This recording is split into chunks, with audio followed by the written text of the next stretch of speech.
बड़े बड़े वक्फ की प्रॉपर्टीज में बहुत बड़े बड़े लोग काबिज हैं, कब्जा किए हुए हैं। तो उनके कब्जे को जायज बनाने के लिए केंद्र सरकार द्वारा इस तरह का ये काला कानून लाया गया, जो हम लोगों को कतई मंजूर नहीं। जो हमारा काम है हमें करने दिया जाए। आप अगर कहते हैं कि मुसलमानों की भलाई के लिए की जा रही है तो बिल्कुल गलत है। मुसलमानों को बेइज्जत करने के लिए की जा रही है। मुसलमानों के बाप दादा की जमीन को छीनने के लिए ये वक्फ अमेंडमेंट बिल लाया गया। वक्फ अमेंडमेंट बिल जो केंद्र सरकार द्वारा पास किया गया उसकी मजम्मत करते हैं हम लोग, उसको की मुखालफत करते हैं। इस बिल पे हम सरकार पे अपना दबाव बनाने के लिए कि इस वक्फ अमेंडमेंट बिल को वापस लिया जाए। जिस तरह से काला कानून किसानों के खिलाफ बनाया गया था, उस तरह से ये भी कानून है जो कि झूठी बात सरकार के द्वारा बताई जा रही है कि मुसलमानों की भलाई के लिए ये कानून बनाया गया। मुसलमानों को आपकी भलाई करने की कोई जरूरत नहीं और कोई ऐसा इसमें एक्ट नहीं है, कोई ऐसी बात नहीं है जिसमें आप ये कहें कि आप मुसलमानों के भलाई के लिए कर रहे हैं। और दूसरी तरफ आपने देखा कि 2 मेंबर्स जो है वो मुसलमान नहीं होंगे, हिंदू होंगे। अभी कई वक्ताओं ने कहा कि हमारे बहुत सारे देश में मंदिर है, पुरी की मंदिर है, बहुत सारे ऐसे मंदिर की कमेटी है जहाँ पर डिस्ट्रिक्ट मजिस्ट्रेट जो डीसी होता है वो भी एक मेंबर होता है। लेकिन अगर गलती से उस जिला में डीसी मुसलमान होगा तो उनके अपने जो इंटरनल कमेटी के जो संविधान है, उनका अपना जो लॉ है, उसमें यह है कि वो मुस्लिम डीसी या डीएम मेंबर नहीं हो सकता। उसके ऊपर का अधिकारी होगा या उसके नीचे का अधिकारी होगा। तो आप सोच सकते हैं कि जिस देश में आप किसी मंदिर में, किसी मठ में, किसी गुरुद्वारे में किसी मुसलमान को मेंबर बहैसियत मेंबर नहीं रख सकते, तो हमें ये क्यों थोपा जा रहा है? और हमारे वक्फ के बारे में, हमारे मस्जिदों के बारे में, हमारे खानकाहों के बारे में, हमारे मज़ारों के ताल्लुक से आप क्या जानते हो? तो जो हमारा काम है हमें करने दिया जाए। आप अगर कहते हैं कि मुसलमानों की भलाई के लिए की जा रही है तो बिल्कुल गलत है। मुसलमानों को बेइज्जत करने के लिए की जा रही है। मुसलमानों के बाप दादा की जमीन को छीनने के लिए ये वक्फ अमेंडमेंट बिल लाया गया है, जिसकी हम लोग पुरजोर मजम्मत करते हैं। झारखंड में क्या असर होगा इसका? देखिए, वो पूरे देश में जिस तरह से कानून बना है तो पूरे देश के लिए है।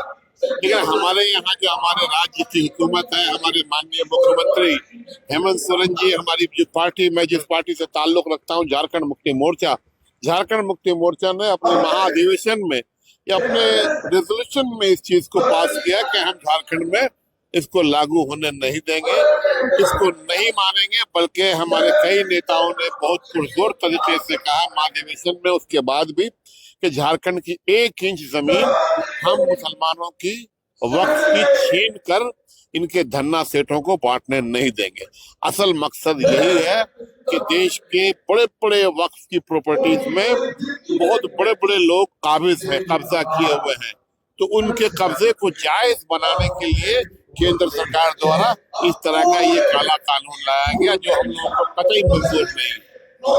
जहाँ तक सवाल है इस प्रोग्राम के पहले, ये प्रोग्राम पहले से तय था। उसके बाद जो कश्मीर का वाकया हुआ, पूरे देश के मुसलमान की मैं भी मजम्मत करता हूँ। और हमारे जो टूरिस्ट को मारा, धर्म पूछ के मारने का काम किया, बिल्कुल उसकी पूरी तरह से मजम्मत करते हैं। और पाकिस्तान की ये साजिश है, हमारे देश की बाहरी ताकतों की साजिश है। हमारे देश में भी कुछ इस तरह की फिरका परस्त ताकतें हैं जो देश में जिस तरह से हिंदू मुसलमान मिलकर मोहब्बत में आपस में रह रहे हैं, और जिस तरह से आपने देखा कि वक्फ अमेंडमेंट बिल की मुखालफत में न सिर्फ मुसलमान बल्कि हमारे देश के हिंदू भाई, सिख भाई, तमाम लोग साथ आ रहे थे। आप समझ सकते हैं कि देश में जिस तरह से वक्फ अमेंडमेंट बिल के खिलाफ जो पार्लियामेंट में वोटिंग हुआ, उसमें 227 वोट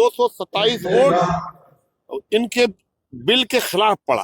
तो जाहिर सी बात आप समझ सकते हैं कि जहाँ 20-22 मुसलमान एमपी हैं, तो 200 से ज्यादा हिंदू एमपी ने इनके खिलाफ वोट दिया।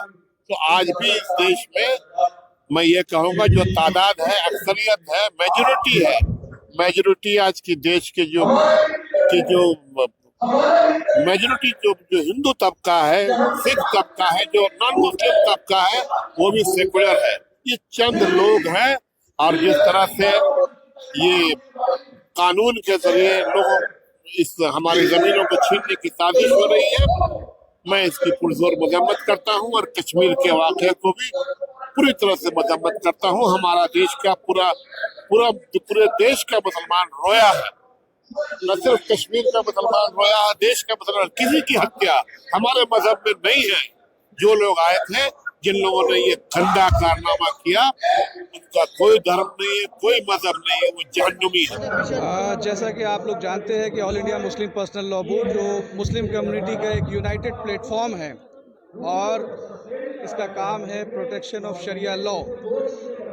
जब 8 अगस्त 2024 को बिल आया वक्फ पर, और उसके बाद जेपीसी को भेजा गया, 13 सदस्यीय कमेटी बनाई गई, तो मुस्लिम पर्सनल लॉ बोर्ड ने जेपीसी से मुलाकातें की, डिफरेंट स्टेट्स के सीएम से डेलीगेट्स मिला, मिनिस्टर ऑफ माइनॉरिटी अफेयर्स से भी हम मिले, किरण रिजिजू जी से, और हम लोगों ने अपना स्टैंड क्लियर किया। जो 44 अमेंडमेंट्स है टोटल इस बिल में, जो अब एक्ट की शक्ल ले चुका है, उस पर सख्त ऐतराज़ है all India Muslim personal law board को। और मुस्लिम पर्सनल लॉ बोर्ड इस एक्ट के खिलाफ माननीय सर्वोच्च न्यायालय में, सुप्रीम कोर्ट में गया है।